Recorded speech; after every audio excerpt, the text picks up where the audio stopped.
Shadows of Forbidden Gods has recently fully released, and it's a great, unique strategy game you've probably not heard of. Instead of playing as a country and trying to paint the map in your color, you play as an elder god, slowly awakening from your slumber and trying to bring about the apocalypse. At first, you can only play She Who Feasts, a massive serpent capable of devouring entire worlds, who is a generalist elder god meant to teach you the basics. Once you beat the game with her, you unlock 5 other gods with more focused sets of powers. Iastur is about madness and deception, driving people insane through his cursed tome. Vinerva is Eldritch Mother Nature, first helping humans by gifting them her cursed fruits and boons, only to use her influence against them. Ophanim is about religion and manipulating people into his perfect servants.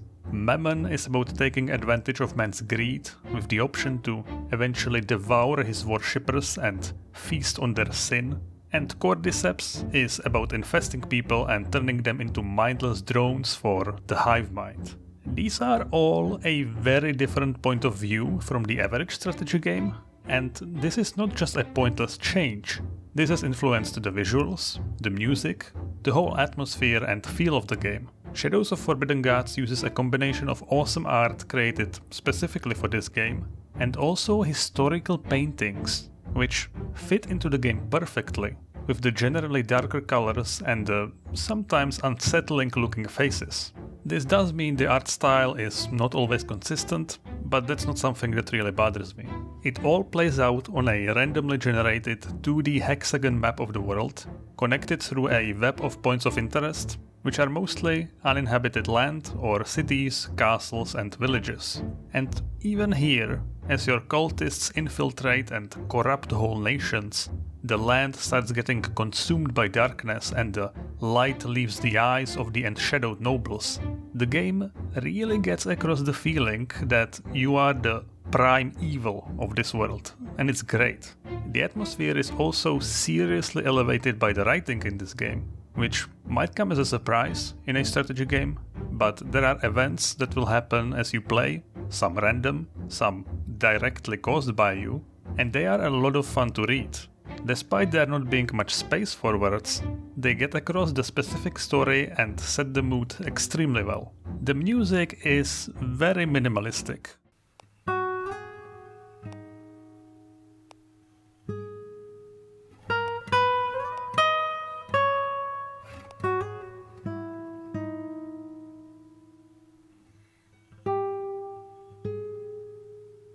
It's almost purely acoustic guitar, and it gives the game a very melancholic feel. It works well at the beginning of the game, where it's very slow paced, as you don't have that many options, and later on it starts feeling ominous, as you are meticulously wiping out the last remnants of humanity, desperately trying to stop you. I would have liked if there were some more confident, louder tracks, especially for the parts where the power balance shifts and you stop hiding and go on the offensive, but ultimately, music is always the easiest part to fix in strategy games, as you can just listen to your own playlist. So the premise is supported by the presentation beautifully, but obviously the real meat on the bone in a strategy game is the gameplay, the mechanics. The player starts the game in the Elder Tomb, where your god slowly rises from its slumber, getting more powerful as you break your seals, but unfortunately that takes a while. So until then, you rely on your agents to make preparations.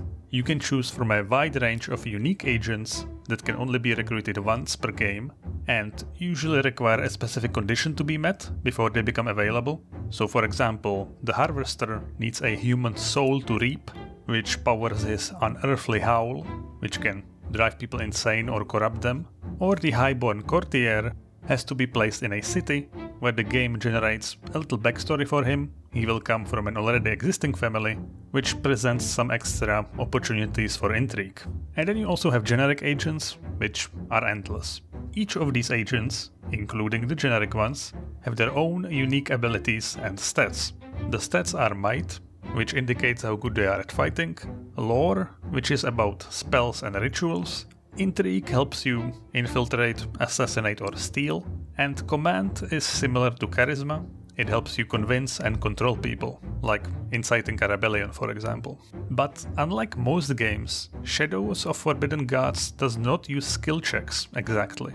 Instead, when you send an agent to a location, you will see a list of all the possible challenges, and even a dumb brute can successfully rob the royal treasury. The agent's proficiency at a challenge shows in how long it will take to complete, which is dictated by complexity and the agent's relevant stat, which will get added together at the end of every turn until the accumulated number is higher than the complexity, at which point the challenge is completed. In addition, each of these challenges also have a different XP, profile and menace gain tied to it. XP lets you level up, which increases a character's stats and gives access to powerful perks. Profile dictates how easy it is to detect and intercept a character, and Menace shows how big of a threat a character is. You can imagine assassinating a queen of a nation and stealing from farmers in a random village will have wildly different impacts on your agent's reputation.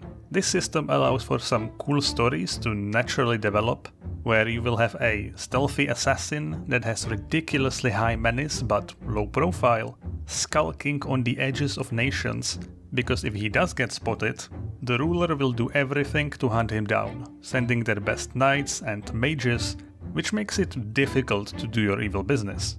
Or you can let an infamous agent get caught and defeated, which will lower the menace and profile of all your other agents as the heroes grow overconfident, foolishly celebrating their minor victory, not realizing this was all part of your great design. Speaking of the heroes, they are a key second piece to understanding this game. They are very similar to your agents. They travel the world and use their stats to complete challenges. Unlike you though, they generally try to improve the world by mediating politics between nations or wiping out bandits causing unrest in the area, and if they become aware of your presence, they will begin to actively counteract your plans, trying to root out your carefully placed seeds of corruption. But, thankfully, unlike your cultists who have undying devotion for your cause, the heroes are mere mortals. Sinful, irrational creatures, greedy, ambitious, hateful. They have conflicts with rival families or even their own, and they are easily manipulated. This all matters because of the best, most amazing mechanic in Shadows of Forbidden Gods. You can see inside the heads of every single one of these characters. You see which action they are the most motivated to perform and exactly why. Their stats, their perks, their fears, whether they are a priest, warrior or a diplomat, this all comes into play here, and this is the real core of Shadows of Forbidden Gods. It is very character driven, and it is similar in that way to one of my favorite strategy games, Crusader Kings. But here you have a lot more of a direct impact on what's going to happen. The prophecy of your return is also not the only one that has come true in this world. For as long as you live, there is also always the Chosen One. This is a hero that is always completely aware of your presence and the danger you pose. As you grow in power, the Chosen One will spread the word about your horrible deeds, and characters becoming aware of you will get much more motivated to put their differences aside and try to stop you. The Chosen One has access to special unique challenges. For example, they can redeem fully corrupted characters or unite nations into a special alliance against the Dark, which gives them powerful bonuses. And ultimately, if you struggle to wipe out humanity for too long, the Chosen One is your lose condition, because he can perform a ritual in your Elder Tomb, sealing you away for another millennia. And while the Chosen One is very powerful and immune to certain powers you can use on other characters, he is not infallible. You can still drive him insane, manipulate him to focus on unimportant tasks, or, if necessary, even kill him, although a new Chosen One will eventually take his place.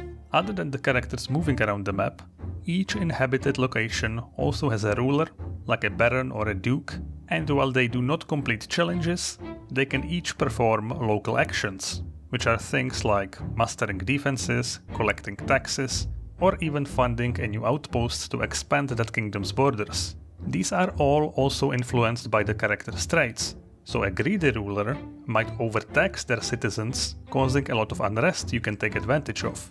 Or if a baron really hates his liege, he will focus on causing political instability, which can eventually even lead to civil wars. The monarch of a nation then also has access to national actions, which is mostly diplomacy, improving or worsening relations with other nations, declaring wars, or making alliances. You, of course, still see exactly why all these actions are being taken. These are all the base building blocks of the sandbox, so now I'll tell you a story of how your average playthrough might go. Humans are not the only race in this world. There are also usually elves and orcs. The orcs function as a constant threat to the human kingdoms, and they can't be negotiated with. But the elves are neutral. They are powerful, very proud, and think themselves superior. If ignored, they do eventually realize maybe the unspeakable horror eldritch abomination god trying to cause the apocalypse is good enough reason to ally with the humans, which is why my favorite strategy is to turn everyone into racists. While my agents were working hard on infiltrating the seats of power, I managed to shatter the sanity of the Elven King, twisting him into a power-hungry maniac, which made him way less susceptible to all the heroes trying to convince him to cooperate. But the job was not done. The elves craft special stones for themselves that stop shadow, your corruption, from taking over their minds. Unfortunately for them, there is one big downside to this invention. If you can steal that stone, you can corrupt it to instead slowly spread shadow and then give it back to them without them ever realizing what you've done. With the Elven King firmly in my grasp, it was child's play to make him despise the human race. He first crushed a few small neighboring human kingdoms, but then he focused his hatred on the Queendom of Tele, the biggest, strongest nation in the world. Obviously, my grand scheme foresaw this, and by this point, the Queen of Tele was a mere husk, her mind constantly tormented by the Laughing Tome, turning her into a cowardly, weak ruler. The Chosen One had issues with this, and constantly tried to clear her mind, but this is a long, arduous ritual, and my agents were always there at the perfect moment, stabbing him in the back, interrupting his concentration, and wasting all his effort. They were not strong enough to actually ever harm the Chosen One at this point, and he would swiftly execute them, so I needed a new approach. I made the Elven King officially proclaim his devotion to my cause, taking the banner of the Dark Empire. This provoked all the nearby kingdoms to immediately declare war on them, still clinging to the hope of saving themselves. And it was a good plan. The elves were vastly outnumbered and would not be able to win that war, but they would put up a fight, and that is all I needed. Because while this war attracted most of the heroes to support their armies, my agents were tirelessly working in the now vulnerable parts of the world. I would infiltrate the sewers and unleash devastating plagues, burn down villages to cut off food supply from their capitals, starving the population, and assassinate the ones cunning and foolish enough to try and stop me. And with the world in utter and complete chaos, Easter's last few ancient seals broke, sending out waves of madness, sounding the end of the world. And that really is just a taste. There are so many more mechanics to explore. You can corrupt religious orders, changing how they behave, making them into your cultists. You can kill the orc chieftain and become their leader, and then organize them into an actual serious threat. There are also deep ones, fish people, that you can help take over settlements. There is magic, which is like the nuclear weapon of this world. Everyone has agreed to not use it, and if you decide to break that and start casting spells, it will start a magic arms race, with every nation trying to create their own Gandalf. Then there are other powerful eldritch entities you can interact with, you can explore ruins to find legendary artifacts, and much more. Not all of these mechanics feel equally polished and fun as the other ones, but the sheer amount of options is still impressive. The UI of this game is an acquired taste. It definitely takes a while to orient yourself in it, and you need to be prepared to be overwhelmed with information. But that's usually how these games go. The worst part of this game is that there is a lack of a satisfying end to each playthrough. You don't actually win by wiping out every human. You have a victory score in the top right, which is based on many factors, and when it reaches 100%, you just win. There is a victory screen, and you get a cool replay of how the game went, and you can continue playing, but there's not much reason to, as that final part of the game is not nearly as fun as the beginning, which again is a problem that is reoccurring in a lot of these strategy games. You have a lot of options for customizing the difficulty, from simply making the heroes stronger and your agents weaker, to changing the size of the map and the seed from which it's randomly generated, or even how some of the mechanics like alliances and religious orders work. The replayability comes mainly from playing all the different gods, and this game has mod support, so you can find many extra awesome gods on the workshop. I can personally vouch for Eskamrak, the god of flesh and body horror, who is super awesome and could honestly just be in the main game. Shadows of Forbidden Gods has a demo on Steam, and I really think it's worth your time to try it out because there is no other game like it.